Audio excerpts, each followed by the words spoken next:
SSC পরীক্ষায় প্রথম দিনে অংশ নিতে না পারা কক্সবাজারের উখিয়ার বহুল আলোচিত ১৩ শিক্ষার্থীর ফলাফল প্রকাশিত হয়েছে। এটা আনন্দের বিষয়, পাস করছে, ও পাস করছে, আমিও পাস করছি। কক্সবাজারের উখিয়ার হলদিয়া পালং আদর্শ বিদ্যাপীঠের ১৩ জনের মধ্যে পাশ করেছে ৭ জন, ফেল করেছে ৬ জন। ফলাফল নিয়ে খুশি কৃতকার্য শিক্ষার্থীরা, যদিও হতাশা আড়ালে রয়েছে যারা অকৃতকার্য হয়েছে তারা, যাদের কারণে এই সফলতা তারা জানালেন কৃতজ্ঞতা। আমরা অনেক কষ্ট করে পরীক্ষাতে অংশগ্রহণ করছি, অনেক কষ্ট করে পরীক্ষা দিছি।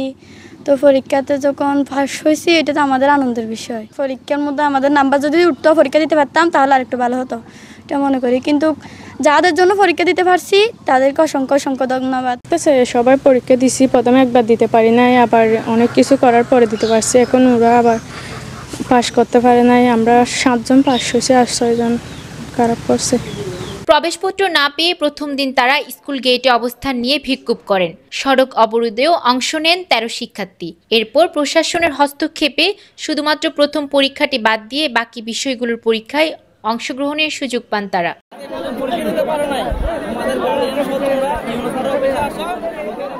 ঘটনার পরপরই উপজেলা নির্বাহী কর্মকর্তা চট্টগ্রাম বোর্ডের সঙ্গে যোগাযোগ করে বিশেষ অবস্থায় তাদের পরীক্ষায় অংশগ্রহণ নিশ্চিত করেন। বোর্ডের অধীনে রুমখা স্কুলের ফরম পূরণের মাধ্যমে ওই ১৩ জন শিক্ষার্থী পরীক্ষায় অংশ নেয় বলে জানান এই প্রধান শিক্ষক। এটা সমস্ত মিডিয়াতে আসার পরে আমাদের উপজেলা মাধ্যমিক শিক্ষা অফিসার এবং উপজেলা নির্বাহী অফিসার এবং রাজনৈতিক ব্যক্তিবর্গ সবাই বসে তাদের জন্য বিশেষ বিবেচনায় কীভাবে পরীক্ষায় অংশগ্রহণ করা যায় সেই বিষয়ে আমরা একটা আবেদন করি মাধ্যমিক উচ্চ মাধ্যমিক শিক্ষা বোর্ড চট্টগ্রাম শিক্ষা বোর্ড এটা নিয়ে এটা মন্ত্রণালয়ে প্রেরণ করে। মন্ত্রণালয় থেকে সিদ্ধান্তক্রমে যতটুকু জেনেছি আমি তখন বোর্ড সিদ্ধান্ত দেয় পরবর্তী পরীক্ষায় এর অংশগ্রহণ করার জন্য, এবং আলহামদুলিল্লাহ ওই ১৩ জনের পরীক্ষার্থী পরবর্তী পরীক্ষা থেকে অংশগ্রহণ করে এবং এই ৭ জন পরীক্ষার্থী কৃতকার্য হয়। যারা পাশ করেছে তারা নতুন স্বপ্ন দেখলেও যারা পিছনে পড়ে গেছে তারাও চায় আগামী বছর ঘুরে দাঁড়াতে। ভবিষ্যতে যেন আর কোনো শিক্ষার্থীকে এভাবে গেটের তালা দেখে কাঁদতে না হয় সেই প্রত্যাশাই সকলের।